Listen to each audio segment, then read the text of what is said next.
Learn the most empowering hiring techniques. Land the most desirable talent. Launch your company towards massive success. This is the Higher Power Radio Show with your host, Rick Girard. Men wanted for hazardous journey. Small wages, bitter cold, long months of complete darkness, constant danger, safe return, doubtful. Honor and recognition in case of success.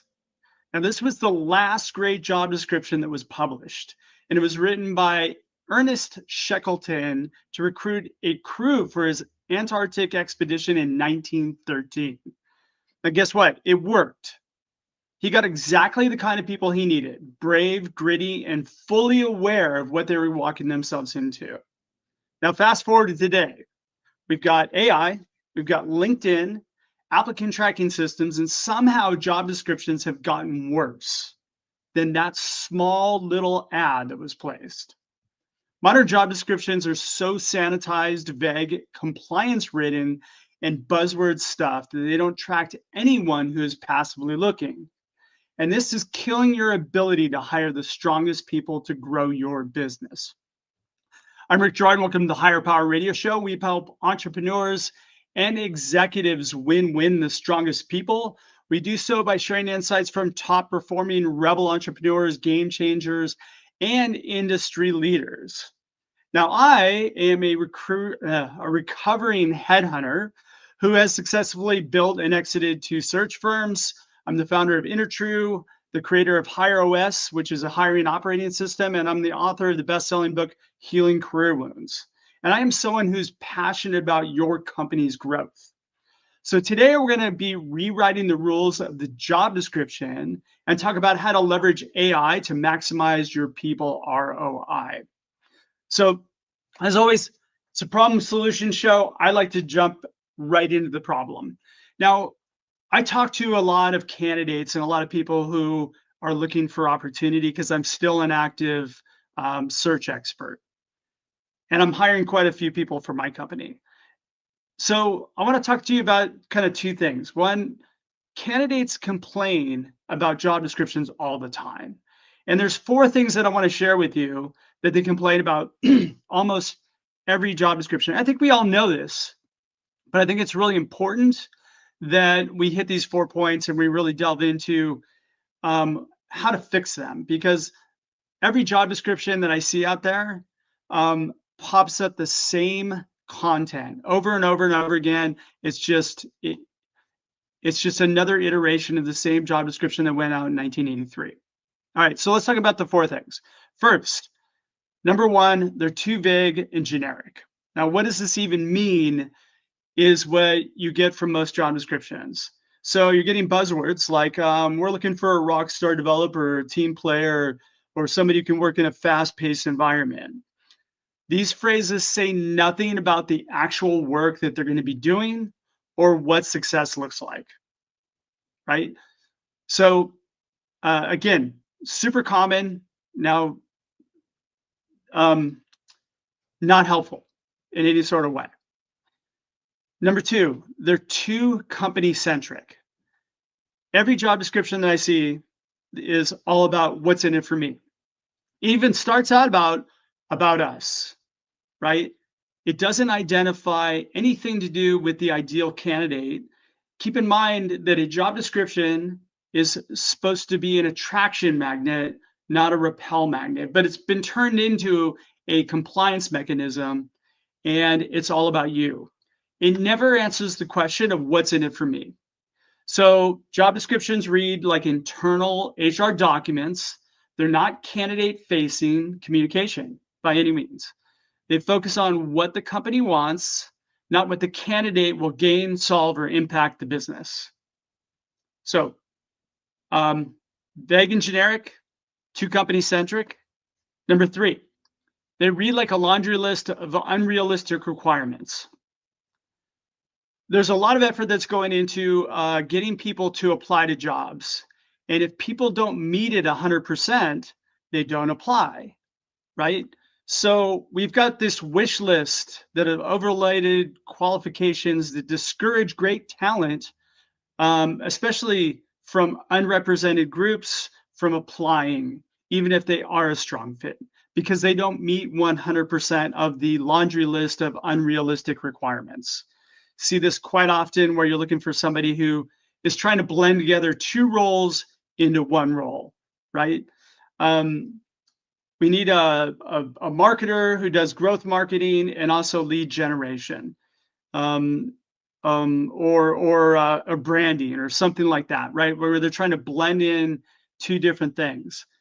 People will not apply if you don't have clarity in what that means and what that is.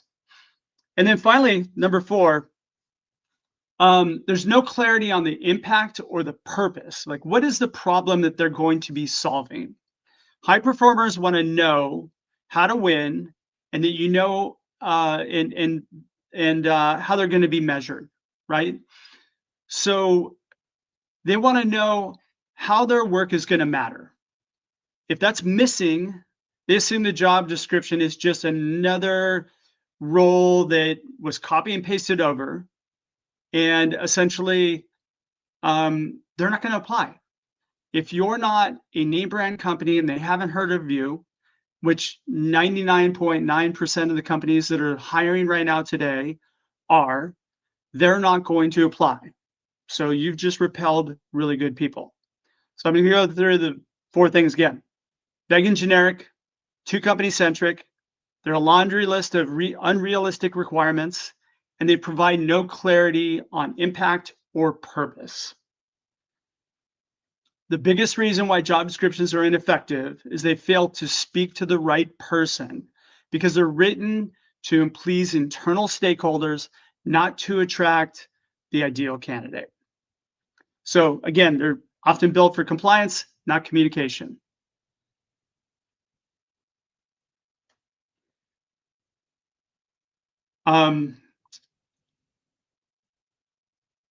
Too often, job descriptions, again, they're built for compliance, not communication. They're pulled from old templates. They're written by someone who's not doing the hiring.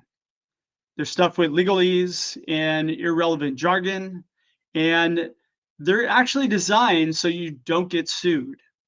So the wrong people apply, the right people scroll past, and hiring teams waste weeks trying to sort through some sort of signal from the noise. You're listening to the Higher Power Radio Show. I'm your host, Rick Girard. And for our podcast listeners, we're going to take a quick educational moment from our sponsors.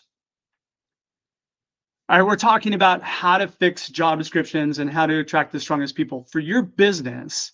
And now we're going to talk, we just talked about what candidates complain about and why job descriptions are problematic. Now we're going to get into like how to fix this.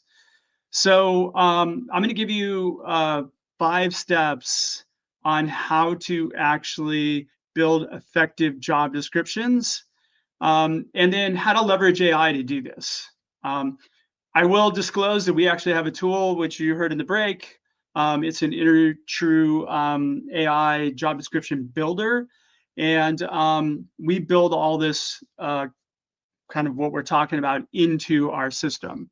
So if you want a really easy way of doing it, go to intertrue.ai/enhanced job description, and that'll take you right to a really easy copy and paste that's going to get you the results that you're looking for.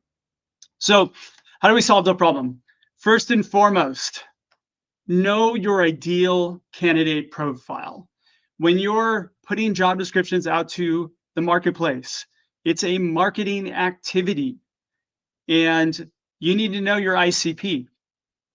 Now, when you hire without knowing what your ideal candidate profile is like, it's basically like marketing a product without knowing who your customer is. I always tell everybody, target passive talent first.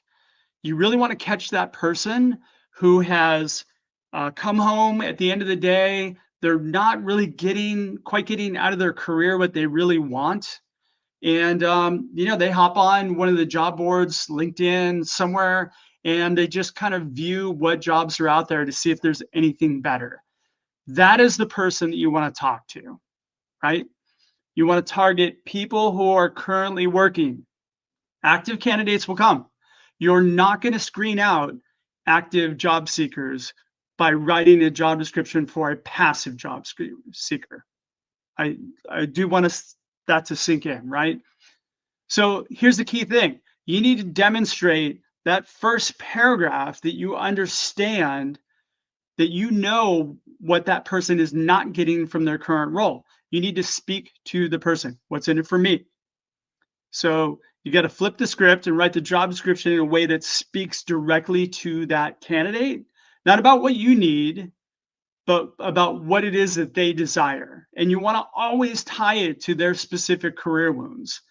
And there's a list of career wounds that we have that are in my book, and that we kind of work through our platform. But essentially, look at its growth. It's being under challenged, underutilized, and under recognized.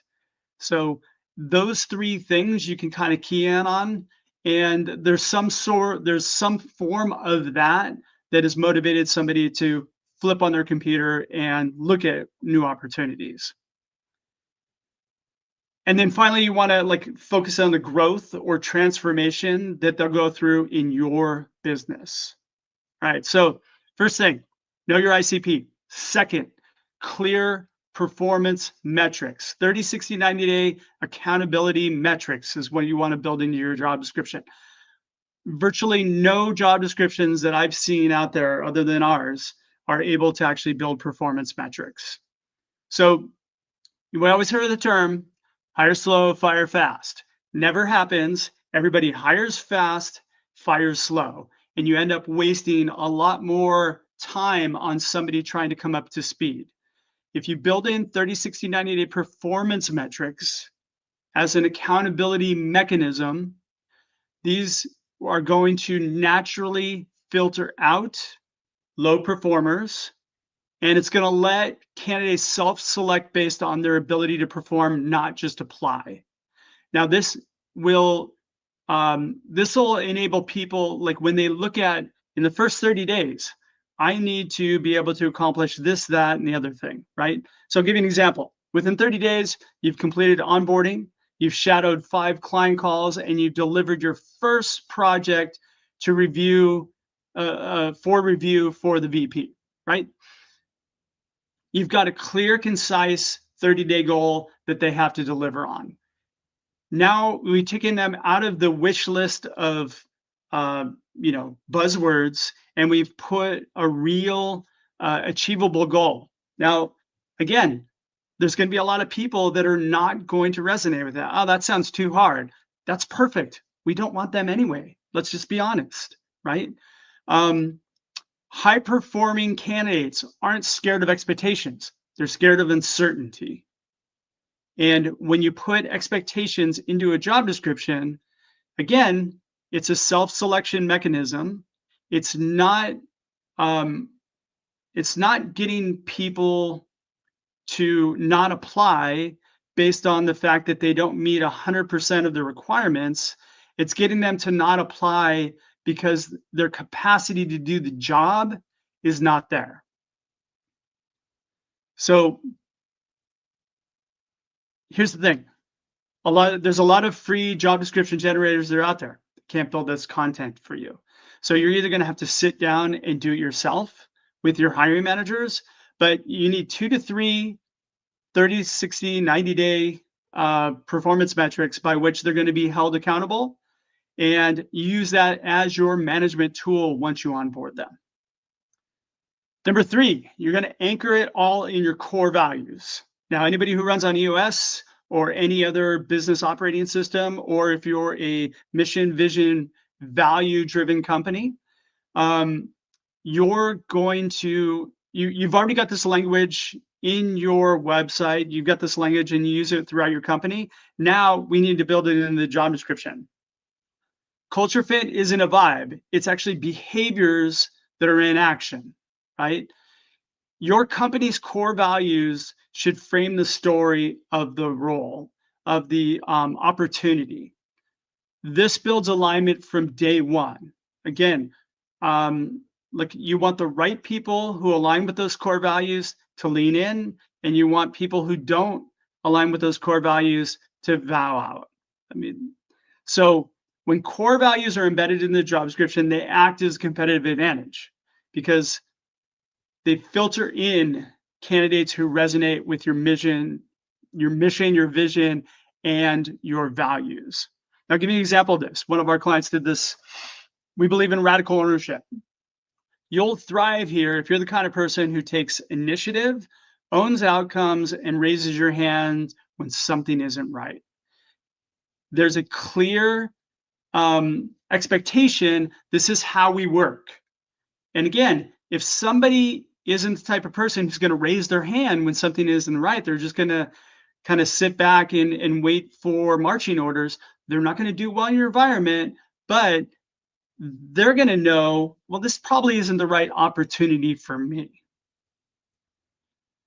Fourth, a strong call to action. So the final piece of a job description is a call to action. So what we want to do is we want to make it clear and actionable. Now, what is a call to action? I like to take people out of the auto apply mode. If people just apply to your role, now you've got to sift through hundreds of resumes. And again, we look at getting 100 applicants or 1,000 applicants as a badge of honor. It's not. It's a big time suck. We want people who align with the organization. It's better to get 4 or 5 really strong candidates than it is to get 100 mediocre ones, right?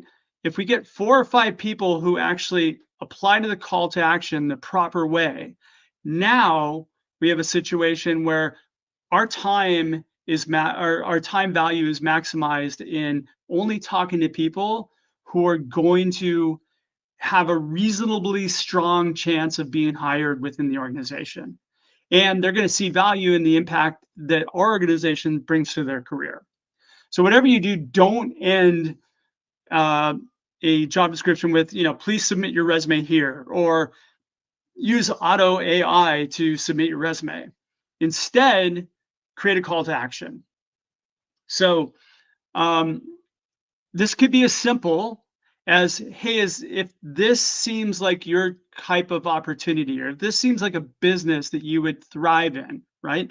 Send us 1 paragraph about a time you had to overcome adversity at work. And then, of course, you want to gain the commitment of, we read everyone. We reply to those people who invest the time to give us a well thought out response, right? That simple tweak sparks engagement. It encourages storytelling, and it also filters in thoughtful candidates that have not taken their resume, fed it into ChatGPT, optimized for your job description, and just auto applied, right? So it gives you a better mechanism for time well spent talking to people who are highly hireable for your business.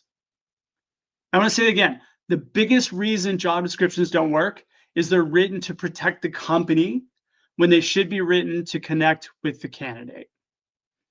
All right, so I want to give you guys like 3 really key takeaways you can plug into your business today. As you know, if you've listened to the show before, problem, solution, key takeaways. And the idea is we want to make sure that you have actionable takeaways that you can plug into your business, right?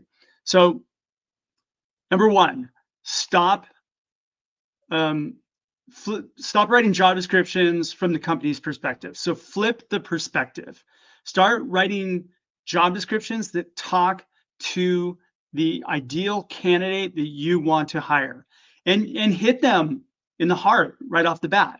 You want to show an understanding that you understand their pain and their ambition, and you are a logical choice to respond. Okay. Number 2, make it measurable. Take the time, invest the time to include or build 30, 60, 90-day performance metrics so the candidates understand what success looks like. And also your managers can hold them accountable. So it is a tremendous onboarding feature to be able to say, hey, look at this is how we're going to measure you.